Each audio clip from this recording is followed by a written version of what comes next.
ঘূর্ণিঝড় রেমালে ক্ষতিগ্রস্ত উপকূলের ফসলি জমি ঝরে পড়েছে দক্ষিণ পশ্চিমাঞ্চলের বাগানগুলোর আম। ক্ষতিগ্রস্তদের ত্রাণ বিতরণে পটুয়াখালী যাবেন প্রধানমন্ত্রী শেখ হাসিনা। ত্রুটিপূর্ণ নির্মাণে গ্রহণযোগ্যতা হারাচ্ছে বোয়িং, গুছিয়ে দিতে দৌড়ঝাঁপ যুক্তরাষ্ট্রের। ফ্রান্সের এয়ারবাস কেনার পথে ঢাকা, ব্যবসা ও নিরাপত্তাকে প্রাধান্যের পরামর্শ। রফতানিমুখী খাতের প্রণোদনা বন্ধ না করার দাবি ব্যবসায়ীদের। আসছে বাজেটে চান দিক নির্দেশনা, প্রতিযোগিতা সক্ষমতা বাড়াতে উদ্যোগ নেয়ার পরামর্শ। দিন দিন বড় হচ্ছে পুঁজি বাজারের ক্ষত, সর্বশান্ত হয়ে বাজার ছাড়ছেন বিনিয়োগকারীরা। কারসাজি আর নিয়ন্ত্রণ সংস্থার উদাসীনতার ফল, দাবি বিশেষজ্ঞদের। এবং 2 বছর ধরে পানি সরবরাহ নেই গঙ্গা কপোতাক্ষ সেচ প্রকল্পে। পাম্পের উপর নির্ভর করতে হচ্ছে লাখো কৃষককে। গুনছে বাড়তি 300 কোটি টাকা, সমাধানে ব্যর্থ পানি উন্নয়ন বোর্ড।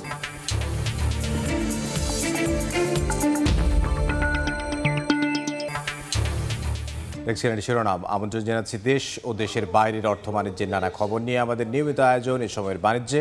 আপনাদের সঙ্গে আছে আমি দাদুল হক। আজ ঘূর্ণিঝড় রেমালে ক্ষতিগ্রস্ত উপকূলীয় জেলা পটুয়াখালী পরিদর্শনে যাচ্ছেন প্রধানমন্ত্রী শেখ হাসিনা। সেখানে দুর্গত জনগোষ্ঠীর মধ্যে ত্রাণ বিতরণ করবেন তিনি। সবশেষ খবর আমরা জানবো, সরাসরি যাচ্ছি কলাপাড়ার সরকারি মোজাহার উদ্দিন বিশ্বাস ডিগ্রি কলেজ মাঠে। সেখানে আছেন সহকর্মী দেবাশিস রায়। স্বাভাবিকভাবে আসলে যে প্রলয়ঙ্কারী ঘূর্ণিঝড়টি আঘাত করেছে বাংলাদেশে 26 মে এবং 27 মে, এই ঝড়ের কারণে বিশেষ করে এই ঝড়টি বাংলাদেশ উপকূলে যখন আঘাত হানে, সেই আঘাতের সর্বোচ্চ যে গতিবেগ ছিল, বাতাসের গতিবেগ 111 কিলোমিটার, যেটি আবহাওয়া অধিদপ্তর বলেছে, সেই 111 কিলোমিটার বেগে কিন্তু এই খেপুপাড়া অর্থাৎ এই কলাপাড়া পটুয়াখালীর প্রত্যন্ত জনপদ, এই জনপদেই কিন্তু আঘাত এনেছিল ঘূর্ণিঝড় রেমাল। এবং সেই রেমালের প্রভাবে কিন্তু অনেকটাই লণ্ডভণ্ড হয়ে গেছে উপকূলের এই প্রত্যন্ত জনপদ। সেই জনপদে আজ আসছেন প্রধানমন্ত্রী শেখ হাসিনা এবং স্বাভাবিকভাবেই তিনি এখানকার যারা দুর্গত মানুষ তাদের সঙ্গে মত বিনিময় করবেন, তাদেরকে কিছু ত্রাণ বিতরণ করবেন তাদের মধ্যে। আমরা এখানকার পরিস্থিতি যেমনটি দেখছি, স্বাভাবিকভাবেই ঝড়ের পরে আসলে পুরো এলাকার মধ্যেই একটি দুর্গত পরিস্থিতি বিরাজ করছে। কেননা ঝড়টি যখন প্রথম আঘাত হানে তার আগেই কিন্তু মানুষজনকে সরিয়ে নেওয়া হয়েছিল পূর্বাভাস অনুযায়ী, যার কারণে ক্ষয়ক্ষতি এড়ানো সম্ভব হয়েছে। তারপরেও কিন্তু মৎস্য, কৃষি, আবাসন খাত সব মিলিয়ে কিন্তু কয়েক শত কোটি টাকার ক্ষতির হিসেব এরই মধ্যে জেলা প্রশাসন নিরূপণ করেছে এবং সেই হিসেবগুলো সব জেলাগুলোকেই করতে বলেছেন সরকার প্রধান। এবং 19 জেলা যে ক্ষতিগ্রস্ত হয়েছে উপকূলের, সেই উপকূলের কান্না শোনার জন্যই কিন্তু প্রধানমন্ত্রী শেখ হাসিনা সেই কান্না পীড়িত মানুষের পাশে দাঁড়াবার জন্যই কিন্তু কলাপাড়ায় আজ আসছেন। এবং তার যে সফরসূচি রয়েছে, সেই সফরসূচি অনুযায়ী বেলা 12:30টার মধ্যেই প্রধানমন্ত্রী শেখ হাসিনার এই কলাপাড়া সরকারি মোজাহার উদ্দিন বিশ্বাস ডিগ্রি কলেজ মাঠে আসার কথা। এবং এখান থেকেই কিন্তু তিনি বন্যা দুর্গত যে মানুষজন এখানে সমবেত হয়েছেন তাকে এক নজর দেখার জন্য তাদের মধ্যে ত্রাণ বিতরণ করবেন। অল্প কিছু মানুষের মধ্যে ত্রাণ বিতরণ করে এই কর্মসূচির উদ্বোধন করবেন সরকার প্রধান এবং এরপরে জনপ্রতিনিধি এবং জেলা প্রশাসনের মাধ্যমে দুর্গত এলাকার মানুষের মধ্যে, বিশেষ করে দুর্গত পরিবারগুলোর মধ্যে কিন্তু সরকারি ত্রাণ পৌঁছে দেবার একটি পরিকল্পনা করা হয়েছে। এখন পর্যন্ত আমরা যে সফরসূচিটি পেয়েছি, সেই সফরসূচি অনুযায়ী আমরা বলতে পারি বেলা 12:30টায় প্রধানমন্ত্রী কলাপাড়ায় এসে পৌঁছাবেন। এই মোজাহার উদ্দিন বিশ্বাস ডিগ্রি কলেজ মাঠে ত্রাণ বিতরণের পর তিনি শেখ কামাল যে সেতু রয়েছে, এটি পটুয়াখালী এবং কুয়াকাটা সড়কে, সেই সেতুর উপর থেকেই কিন্তু তিনি অবলোকন করবেন পুরো এলাকার যে আসলে ক্ষয়ক্ষতি। এছাড়া হেলিকপ্টারে যখন তিনি এখানে এসে পৌঁছাবেন, সেই আকাশপথ থেকেও কিন্তু এই পুরো দুর্গত এলাকার চিত্র প্রধানমন্ত্রী শেখ হাসিনা নিজে পরিদর্শন করবেন এবং সেগুলো অবলোকন করে পরবর্তী নির্দেশনা দিবেন, এমনটি কিন্তু জেলা প্রশাসনের তরফ থেকে আমাদেরকে এখন পর্যন্ত জানানো হয়েছে। সব প্রস্তুতি সম্পন্ন রয়েছে। প্রধানমন্ত্রী শেখ হাসিনা আসলেই এখানকার ত্রাণ বিতরণের যে কার্যক্রম সেটি শুরু হবে। আমরা সময় মতো আবারও আপনাদেরকে সেই আপডেটগুলো জানাতে পারবো। এই ছিল আমার কাছে কলাপাড়া থেকে সব শেষ তথ্য। দেবাশিস রায়, পটুয়াখালী থেকে। ঘূর্ণিঝড় রেমালে ক্ষতিগ্রস্ত হয়েছে দক্ষিণ পশ্চিমাঞ্চলের আম বাগানগুলো। 50 থেকে 70% আম ঝরে পড়েছে বলে দাবি বাগান মালিকদের। এতে লোকসানের আশঙ্কা তাদের। সংকট সৃষ্টি হওয়ায় বাজারে দামও বেড়েছে। আর কৃষি বিভাগ বলছে পুষিয়ে নিতে স্বল্প সুদে বাগানীদের ঋণের ব্যবস্থা করা হবে। ঘূর্ণিঝড় রেমালের আঘাতে লণ্ডভণ্ড দক্ষিণ পশ্চিমাঞ্চলের জনপদ। বাগানে উপড়ে পড়ে আছে গাছ, ঝরে গেছে আম।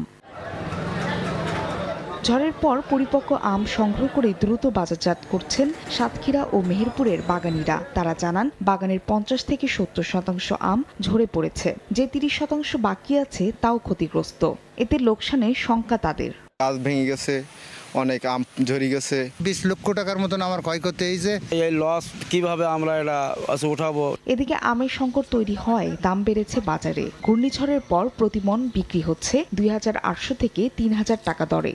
যে গাছে আগে 10 মণ আম পেতাম, অনাবৃষ্টির কারণে আমরা 5 মণ পাচ্ছি, আবার এই ঝড়ের কারণে তারও অর্ধেকও পাচ্ছি না। অবশ্য কৃষি বিভাগ বলছে, আমের দাম বাড়ায় বাগান মালিক ও ব্যবসায়ীদের তেমন ক্ষতি হবে না। চাষির হয়তো সামান্য একটু দাম কম পেতে পারে, তবে তেমন কোনো ক্ষয়ক্ষতির কোনো সম্ভাবনা নেই। ক্ষতিগ্রস্ত কৃষককে আমরা সহজতে ব্যাংক ঋণ বা কোনো প্রণোদনার আওতায় আনতে পারি কিনা সে বিষয়ে কৃষি বিভাগ কাজ করে যাচ্ছে। সাতক্ষীরায় 4118 হেক্টর ও মেহেরপুরে 2326 হেক্টর জমিতে আম বাগান রয়েছে। ফাহরিয়া ফারজানা, সময় সংবাদ। এয়ারবাসের তুলনায় বোয়িংয়ের উড়োজাহাজে দুর্ঘটনার রেকর্ড বেশি, আর নির্মাণগত ত্রুটির তথ্য প্রকাশে বিশ্বজুড়েই বিরাজ করছে বোয়িং আতঙ্ক। তাই আগে ভাগেই বোয়িংয়ের পরিবর্তে ফ্রান্সের এয়ারবাস কেনা নিয়ে মাঠে নামে বাংলাদেশ। এরপরই যুক্তরাষ্ট্র নিজেদের বোয়িং উড়োজাহাজ বিক্রির জন্য দৌড়ঝাঁপ শুরু করে ঢাকায়। বিশেষজ্ঞরা বলছেন, ব্যবসা ও নিরাপত্তাকে প্রাধান্য দিয়ে এ ব্যাপারে দ্রুত সিদ্ধান্ত নিতে হবে সরকারকে। কাজল আব্দুল্লাহ রিপোর্ট। বহর সম্প্রসারণে নতুন 10টি উড়োজাহাজ কিনবে বিমান বাংলাদেশ এয়ারলাইন্স। এ অবস্থায় আগেভাগেই বোয়িংয়ের পরিবর্তে ফ্রান্সের এয়ারবাস কেনা নিয়ে মাঠে নামে বাংলাদেশ। ফ্রান্সের প্রেসিডেন্ট ইমানুয়েল ম্যাক্রো গত সেপ্টেম্বরে ঢাকা সফরে এসে সেরে ফেলেন দ্বিপাক্ষিক আলোচনাও। এরপরই অর্ডার পেতে নির্বাচনের আগে থেকেই দৌড়ঝাঁপ শুরু করে বিশ্বমোড়ল যুক্তরাষ্ট্রের বোয়িং কোম্পানি। আর্থিক প্রস্তাব দেওয়ার পাশাপাশি সরকারের উচ্চ পর্যায়ে নানাভাবে বৈঠক করছে বোয়িংয়ের প্রতিনিধি দল। এতে নেতৃত্ব দিচ্ছেন ভারত ও দক্ষিণ এশিয়া অঞ্চলে বিক্রয় ও বিপণন বিভাগের ভাইস প্রেসিডেন্ট রায়ান ওয়ার। সম্প্রতি বোয়িংয়ের উড়োজাহাজের উৎপাদনগত যান্ত্রিক ত্রুটি বৃদ্ধি পাওয়ায় দুর্ঘটনার সংখ্যা বাড়ছে, শঙ্কায় ফেলেছে বিশ্বব্যাপী ব্যবহারকারী এয়ারলাইন্সগুলোকে। বিশেষজ্ঞরা বলছেন, অনেক আগে থেকেই ছোট ছোট ত্রুটিগুলো চোখ রাঙাচ্ছে বোয়িংয়ের কিন্তু ইনসিডেন্ট বলেন বা অ্যাক্সিডেন্ট বলেন সংখ্যা কিন্তু অনেক বেশি। তো 737 ম্যাক্সেরই যতগুলো হয়েছে টোটাল এয়ারবাসে তা হয়নি। সো এইটা একটা ছিল, আর এই অরিজিনালসটা ছিল যে কেন হচ্ছে টুকটুক টুকটুক ছোট লেগে, কিন্তু একটা সংকেত, ওয়ার্নিং। এই ছোট ছোট থেকে অনেক সময় বড় কিছু হয়। তথ্য অনুযায়ী বোয়িংয়ের তুলনায় দুর্ঘটনা কম, জ্বালানি ও পরিচালন ব্যয় সাশ্রয়ী, যাত্রী ধারণ ক্ষমতা বেশি হওয়ায় চাহিদা বাড়ছে এয়ারবাসের। এভিয়েশন বিশেষজ্ঞরা বলছেন, উড়োজাহাজ নির্মাণ দীর্ঘ হওয়ায় দ্রুত সিদ্ধান্ত নিতে হবে সরকারকে। সেক্ষেত্রে ব্যবসা ও নিরাপত্তাকে প্রাধান্য দেওয়ার পরামর্শ তাদের। গত বছর আমাদের প্যাসেঞ্জার ট্রাফিক 32% গ্রোথ হচ্ছে ঢাকা থেকে। এই গ্রোথটা যদি আমাদেরকে ধরে রাখতে হয়, তাহলে কিন্তু আমাদের ফ্লিট বাড়ানো ছাড়া কোনো গতি নাই। সেইগুলো যদি না বাড়াতে পারি, তাহলে কিন্তু আমরা পিছিয়ে পড়ে যাব সবসময়। বাংলাদেশ বিমানের বহরে থাকা 21টি উড়োজাহাজের মধ্যে 16টি বোয়িংয়ের। তবে সংশ্লিষ্টদের সংখ্যা, বহরে নতুন কোম্পানির উড়োজাহাজ যুক্ত হলে 20 বছরে পরিচালন ব্যয় বাড়তে পারে প্রায় $1,500 কোটি। কাজল আব্দুল্লাহ, সময় সংবাদ, ঢাকা। ফ্লাইটে মশার উৎপাত, মালামাল চুরি সহ যাত্রীদের বিস্তর অভিযোগ থাকলেও বিদায় বেলায় বিমানের গুণগান গাইলেন সদ্য বিদায়ী এমডি। বললেন, বিশ্বমানের যাত্রী সেবা নিশ্চিতে কাজ করছে বিমান। সাফাই গিয়ে বললেন, টিকিট কালোবাজারিতে জড়িত নন কোনো কর্মকর্তা। সত্যি, কিন্তু আমাদের বাংলাদেশ বিমানে মশা মারছে বিদেশি নাগরিক। 2 মাস আগে সেই ভিডিও সামাজিক যোগাযোগ মাধ্যমে আপলোড করে বিমানের সেবার মান নিয়ে ক্ষোভ ঝাড়েন এক বাংলাদেশি। এছাড়াও বিভিন্ন সময় বাংলাদেশ বিমানে যাত্রী হয়রানি, মালামাল খোয়া যাওয়া, টিকিট কালোবাজারি কিংবা ফ্লাইট বিপর্যয়ের মতো ঘটনা ঘটছে হরহামেশাই। এমন বিস্তর অভিযোগ থাকলেও শেষ কর্মদিবসে বিমানের প্রশংসা করলেন বিদায়ী ব্যবস্থাপনা পরিচালক ও সিইও শফিউল আজিম। বললেন, অত্যাধুনিক প্রযুক্তির ব্যবহার ও কর্মীদের তৎপরতায় সমস্যা অনেকাংশে কাটিয়ে ওঠা গেছে। বুধবার নিজের শেষ কর্মদিবসে সাংবাদিকদের সঙ্গে মতবিনিময়ে তিনি বলেন, শিগগিরই চালু হবে লাগেজ ট্র্যাকিং। 3য় টার্মিনাল চালু হলে কেটে যাবে অনেক সংকট। এটা অলরেডি টেন্ডার হয়ে গেছে আমাদের, আপনি ট্র্যাক করতে পারবেন লাগেজটা কোথায় আছে, সেটা আমরা প্রায় শেষ পর্যায়ে আছি। 3rd টার্মিনালের জন্য আমাদের একটু অপেক্ষা করতে হবে, কারণ এখানে আমরা এই ফ্যাসিলিটিসটা ইন্ট্রোডিউস করতে আসলে একটু অসুবিধা হবে। থার্ড টার্মিনাল শুরু হয়ে গেলে আমরা এটা ফুললি শুরু করব। বিশ্বের অন্যতম বৃহৎ এয়ারক্রাফট তৈরির প্রতিষ্ঠান এয়ারবাস থেকে যাত্রীবাহী এয়ারক্রাফট কেনার ইঙ্গিত দিয়ে বিমানের সিইও বলেন, এভালুয়েশন কমিটির রিপোর্ট এখন নেগোশিয়েট কমিটিতে পাঠিয়েছে বিমান বোর্ড। এখন তারা এয়ারবাসের সঙ্গে ডিল করবে। সামনে বোয়িং এর প্রস্তাবনাও পর্যালোচনা করবে এভালুয়েশন কমিটি। এয়ারবাসের অফারগুলা আমরা এই কারণে এটাকে গুরুত্ব দিচ্ছি, আপনি জানেন যে আমাদের এয়ারক্রাফট সবগুলোই যেগুলো আমরা বাইরে ইন্টারন্যাশনাল রুটে চালাই সবগুলো বোয়িংয়ের। আমরা আস্তে আস্তে যেহেতু ফ্লিট বড় করছি, আমাদের যদি একটু ডাইভার্সিটি না আসে, আমাদের যদি আমরা সিঙ্গেল সোর্সের উপর থাকি, তাহলে এটি একটা বিষয় হলো একটা এয়ারলাইন যখন কাজ করে 2 ধরনের এয়ারক্রাফট থাকলে যাত্রীরা পছন্দ করে। এখানে বিমান গত 10 বছরের 8 বছরই লাভ করতে সক্ষম হয়েছে বলে জানান বিদায়ী এই কর্মকর্তা। লাস্ট 10 বছরে বিমান 8 বছরের লাভে ছিল। ফরহাদুর রহমান, সময় সংবাদ, ঢাকা। রফতানিমুখী খাতের প্রণোদনা, নগদ সহায়তা হঠাৎ করে যেন বন্ধ করা না হয়। আসছে বাজেটে সেই দিক নির্দেশনা চান উদ্যোক্তারা, না হলে অর্থনৈতিক উত্তরণের পথে পিছিয়ে পড়তে পারে বাংলাদেশ, এমন আশঙ্কা তাদের। আর আন্তর্জাতিক বাজারে প্রতিযোগিতা সক্ষমতা বাড়াতে বিশেষ উদ্যোগ নেওয়ার পরামর্শ অর্থনীতিবিদদের। আলতাফ হোসাইনের রিপোর্টে বিস্তারিত।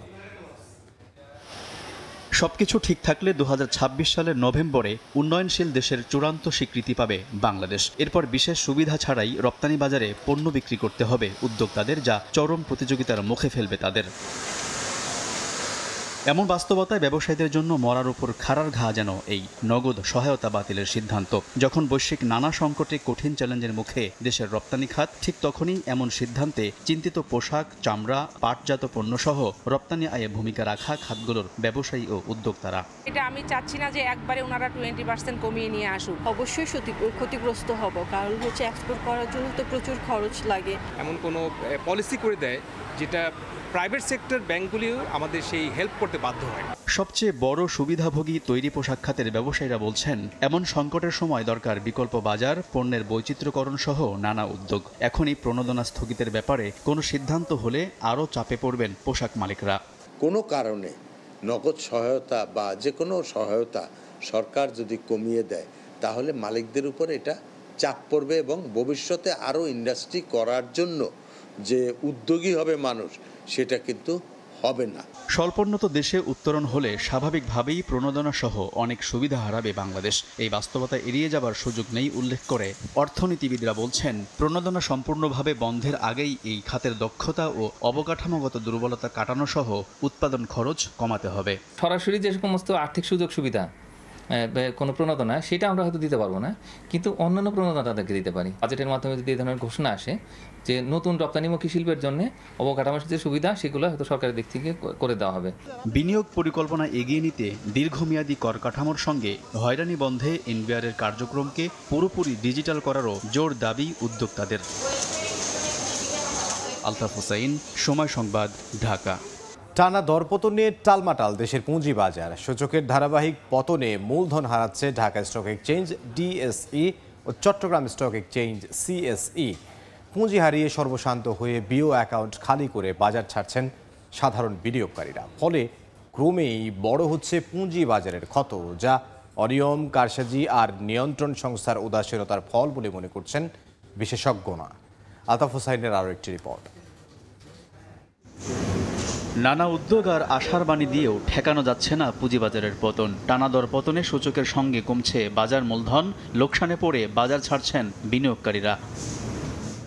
বাজার বিশ্লেষণে দেখা যাচ্ছে, গত 12 মে থেকে 29 মে পর্যন্ত 13 কার্যদিবসে টানা কমেছে ডিএসইর প্রধান সূচক। শুধু 27 মে কিছুটা উত্থানে শেষ হয় দিনের লেনদেন। এই সময়ে প্রধান সূচক কমেছে 468.19 পয়েন্ট, আর বাজার মূলধন হারিয়েছে 63,127 কোটি 73 লাখ টাকা। অন্যদিকে central depository Bangladesh limited CDBL এর তথ্য বলছে, গত 15 থেকে 29 মে পর্যন্ত 7,874টি বিও অ্যাকাউন্ট শূন্য করে পুঁজিবাজার ছেড়ে গেছেন বিনিয়োগকারীরা। শেয়ার কিনে লোকসান গুণে এভাবে যখন বাজার ছাড়ছেন অনেক বিনিয়োগকারী, তখন পুঁজি উদ্ধারে এখনো আশার স্বপ্ন বুঝছেন কেউ কেউ। আমাদের তো আর অর্থ নেই, যা ছিল তো সব শেষ হয়ে গেছে। মেজরিটি লোকের পোর্টফোলিও শেষ, টাকা সম্পূর্ণ টাকা লস হয়ে গেছে। যেখানে আমাদের পার্শ্ববর্তী দেশের ইন্ডেক্স 1000 গুণ বেড়ে গেছে, আর আমাদের সেইখানে আমরা একেবারে তলানিতে আসছি। বাজারের এমন দুর্দশার মধ্যে বরাবরই বিনিয়োগকারীদের আশ্বস্ত করে আসছে বাজার সংশ্লিষ্টরা, আর আসছে বাজেটে নানা উদ্যোগের কথা জানাচ্ছে ডিএসই।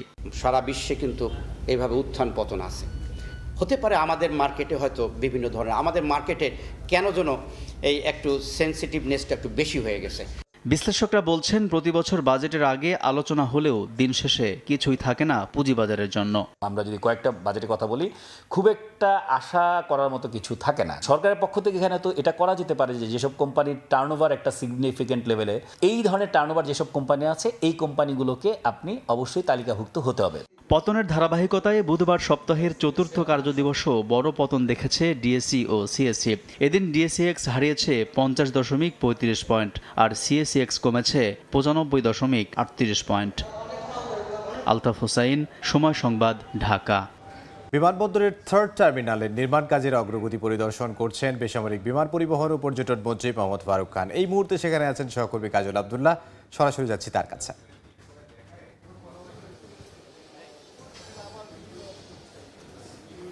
নান্দনিকা টার্মিনাল শাহজালাল বিমানবন্দরের তৃতীয় টার্মিনাল, যেটি কার্যক্রম এখনও চলছে শেষের দিকে। অক্টোবরকে কেন্দ্র করে যে উদ্বোধনের যে দিনমাত্রা ক্ষণ সেটি গণনা করা হচ্ছে। এখন পর্যন্ত যদি বলি যে সার্বিক অগ্রগতি প্রায় বলা চলে যে 95% কাজ কিন্তু শেষ, বাকি 5% কাজ কিন্তু, এই 5% কাজ কিন্তু চলছে। সে কাজের অগ্রগতি হিসেবেই আজকে মন্ত্রী চলে এসছেন, বিমানমন্ত্রী। তিনি সার্বিক কাজের অগ্রগতির জন্য পরিদর্শন করছেন এবং বিভিন্ন ইকুইপমেন্ট থেকে শুরু করে সার্বিক যে ইন্টিগ্রেটেড সব কিছু যে কার্যক্রম এখানে চলমান রয়েছে, যেগুলো মেশিনপত্র সেট আপ দেওয়া হয়েছে, সব কিছু কাজের অগ্রগতি তিনি দেখছেন এবং সব মিলিয়ে আসলে সেগুলো কতটুকু করা হয়েছে, সব ইকুইপমেন্টগুলো কতটুকু কাজ করছে, সব কিছু কিন্তু তিনি খোঁজ খবর নিচ্ছেন। এবং বলা চলে যে এই নান্দনিক টার্মিনালের যে অগ্রগতি সেটি কিন্তু আশাব্যঞ্জক তিনিও বলেছেন এবং যে কাজগুলো বাকি রয়েছে সে কাজগুলো শেষ করার মধ্য দিয়ে বলা চলে যে এই তৃতীয় টার্মিনালের, আন্তর্জাতিক মানের যে তৃতীয় টার্মিনাল, সেই তৃতীয় টার্মিনালের কাজ কিন্তু শেষ করা হবে। এবং অক্টোবরে যদি কেউ বলছে যে সম্পূর্ণ কাজ শেষ করতে সময় লাগবে, যদিও এয়ারপোর্টের একটি টার্মিনালের কিন্তু অনেক ধরনের কাজ থাকে সার্বিকভাবে, সেই কাজগুলো শেষ করতে যদি সময় লেগে যাওয়ার কথা, তবু একটি ইউনিট হলেও হয়তো বা কর্তৃপক্ষ উদ্বোধনের মধ্য দিয়ে তারা কিন্তু শুরু করবেন এই টার্মিনালের কার্যক্রম। যদিও আমরা দেখেছি গত অক্টোবরেই কিন্তু একটি ধাপ কিন্তু কার্যক্রম তারা উদ্বোধন করেছেন, এখান থেকে 2-1টি ফ্লাইট কিন্তু ছেড়ে গেছে বিমানের। এর মধ্য দিয়ে বলা চলে যে উদ্বোধনের যে আংশিক সফট যে ওপেনিং সেটি কিন্তু গত বছরে করে ফেলেছে শাহজালাল এয়ারপোর্ট কর্তৃপক্ষ, সিভিল এভিয়েশন। সেক্ষেত্রে এবছরের অক্টোবরে কিন্তু সার্বিক কাজের অগ্রগতি শেষ হলে কিন্তু পূর্ণাঙ্গ কার্যক্রমে তারা শেষ করবে। এবং বলা চলে যে এই এয়ারপোর্টের যে সার্বিক ব্যবস্থাপনা, সেই ব্যবস্থাপনা আন্তর্জাতিক মানের এবং সিঙ্গাপুরের চাঙ্গি বিমানবন্দর আদলে যে নির্মাণ করা হয়েছে বিমানবন্দর, সেটি কিন্তু সাধারণ যারা যাত্রী এবং বিদেশি যারা যাত্রী তারা আসবেন এবং এখানকার যে সেবা, সেই সেবার মধ্যে দিয়ে এখান থেকে আন্তর্জাতিক মানের যে বিমানবন্দর সেটি তারা কিন্তু আস্থাজনকভাবে সেবাটি পাবেন, এমনটি মনে করছেন কর্তৃপক্ষ। তো আমার কাছে এই ছিল শাহজালাল বিমানবন্দরের বিমান মন্ত্রীর যে অগ্রগতির পরিদর্শনকাল, সেটি কিন্তু সবশেষ। হযরত শাহজালাল আন্তর্জাতিক বিমানবন্দর থেকে সহকর্মী কাজল আব্দুল্লাহ। দেখছেন আবারও যান্ত্রিক ত্রুটির কবলে মেট্রো রেল। সকালে বন্ধ থাকে আধা ঘন্টা, আজ 8 মিনিটের পরিবর্তে 15 মিনিট পর পর চলবে ট্রেন। এই মুহূর্তে মিরপুর 10 স্টেশনে আছেন সহকর্মী রায়দুল ইসলাম শুভ। সরাসরি যাব তার কাছে। দিনের শুরুতেই যান্ত্রিক ত্রুটির কারণে কিন্তু মেট্রো রেলের যেই যাত্রীরা রয়েছেন তাদের কিন্তু ভোগান্তিতে পড়তে হচ্ছে। আমরা জানি যে সকাল 8:40-এর দিকে অনেকটা যান্ত্রিক ত্রুটি, এখানকার যে কর্তৃপক্ষ রয়েছে মেট্রো রেল কর্তৃপক্ষ, তারা যেটি বলছিলেন তাদের সিস্টেম লসের কারণে কিন্তু আধা ঘন্টা এই মেট্রো রেল চলাচল কিন্তু বন্ধ থাকে, যার কারণে সে সময়টা আমরা জানি যেহেতু অফিসগামী যাত্রীরা এবং স্কুলের যাত্রীরা রয়েছেন তারা কিন্তু অনেকটা ভোগান্তিতে পড়েন। আধা ঘন্টা চলাচল করানোর কারণে কিন্তু দেখা গিয়েছে যে সাধারণ যে সকল যাত্রীগুলো রয়েছে বা স্কুলগামী যাত্রী রয়েছে তাদের মধ্যে কিন্তু অনেকটা বিড়ম্বনায় দেখা গিয়েছে এবং এতে করে আসলে সময় মতো পৌঁছাতে না পেরে অনেকে ক্ষোভ প্রকাশ করতে দেখা গেছে। আমরা স্টেশন কন্ট্রোল ম্যানেজার যারা রয়েছেন তাদের সাথে কথা বলে যে বিষয়টি জানতে পেরেছি যে অন্যান্য দিনের যেই সাধারণ সময় যে থাকে 8 থেকে 10 মিনিট, তার পরিবর্তে কিন্তু আজকে সকালে 15 মিনিট পর পর হেডওয়ে চলাচল করছে। এই মুহূর্তে যে 15 মিনিট পর পর একটি মেট্রো রেল স্টেশনে এসে পৌঁছাচ্ছে। আমরা দেখতে পাচ্ছি এখন বাজে প্রায় 11:40। এখনো কিন্তু এই স্টেশন বা ট্রেনের মধ্যে কিন্তু সাধারণ যারা যাত্রী রয়েছেন তাদের কিন্তু ভিড় দেখা গিয়েছে এবং দেখা যাচ্ছে বিশেষ করে এই যে আধা ঘন্টা বিড়ম্বনা হওয়ার কারণে দেখা গেছে স্টেশনগুলোতে প্ল্যাটফর্মগুলোতে কিন্তু যাত্রীদের উপচে পড়া ভিড় লক্ষ্য করা গেছে এবং এতে করে অনেক গাদাগাদি করে কিন্তু ঠিক ওই মুহূর্তটাতে কিন্তু আমরা দেখেছি যে মানুষদের যেতে হয়েছে, বিশেষ করে উত্তরা থেকে মতিঝিলগামী এবং মতিঝিলগামী উত্তরাগামী যে সকল যাত্রীরা ছিলেন তাদের গন্তব্যে পৌঁছাতে কিন্তু অনেকটা বিড়ম্বনা হতে আমরা লক্ষ্য করতে পেরেছি। তো যদি আমরা বলতে চাই যে সকাল থেকে যে ত্রুটিগুলো ছিল সেই ত্রুটিগুলো কিন্তু এখন অনেকটাই কাটিয়ে উঠেছে। পাশাপাশি আমরা দেখেছি যে মোটামুটি এখন স্বাভাবিকের সময়ের মতোই কিন্তু যান চলাচল করছে বলে আমরা জানতে পারি। তো সবকিছু মিলে এই ছিল আমার কাছে সবশেষ। রায়দুল ইসলাম শুভ আমাদেরকে জানাচ্ছিলেন মেট্রো রেল চলাচলের বিষয়ে। বাংলাদেশ থেকে কর্মী নিয়োগে স্বচ্ছতা এবং অধিকার রক্ষায় বাংলাদেশের সঙ্গে একযোগে কাজ করার আগ্রহ প্রকাশ করেছে সৌদি সরকার। বুধবার সৌদি মানব সম্পদ ও সামাজিক উন্নয়ন বিষয়ক মন্ত্রণালয়ের সহকারী উপমন্ত্রী ফয়সাল আল দাফায়েনের সঙ্গে সৌজন্য সাক্ষাৎ করেন বাংলাদেশ দূতাবাসের মিশন উপপ্রধান আবুল হাসান মৃধা। এ সময় সৌদি আরবে কর্মরত বিদেশি শ্রমিকদের মধ্যে বাংলাদেশিদের সংখ্যায় সর্বোচ্চ উল্লেখ করে সৌদি উপমন্ত্রী জানান, কঠোর পরিশ্রম ও কাজের প্রতি আন্তরিকতার কারণেই সৌদি আরবে দিন দিন বাংলাদেশি কর্মীর চাহিদা বাড়ছে। এ পর্যায়ে শীর্ষ সংবাদগুলো জানিয়ে দিচ্ছি আরও একবার। ঘূর্ণিঝড় রেমালে ক্ষতিগ্রস্ত উপকূলের ফসলি জমি ঝরে পড়েছে দক্ষিণ পশ্চিমাঞ্চলের বাগানগুলোর আম। ক্ষতিগ্রস্তদের ত্রাণ বিতরণে পটুয়াখালী যাবেন প্রধানমন্ত্রী শেখ হাসিনা। ত্রুটিপূর্ণ নির্মাণে গ্রহণযোগ্যতা হারাচ্ছে বোয়িং, গুছিয়ে দিতে দৌড় ঝাঁপ। যুক্তরাষ্ট্রের ফ্রান্সের এয়ারবাস কেনার পথে ঢাকা, ব্যবসা ও নিরাপত্তাকে প্রাধান্যের পরামর্শ। এবং রফতানিমুখী খাতের প্রণোদনা বন্ধ না করার দাবি ব্যবসায়ীদের। আসছে বাজেটে চান দিক নির্দেশনা, প্রতিযোগিতা সক্ষমতা বাড়াতে উদ্যোগ নেয়ার পরামর্শ।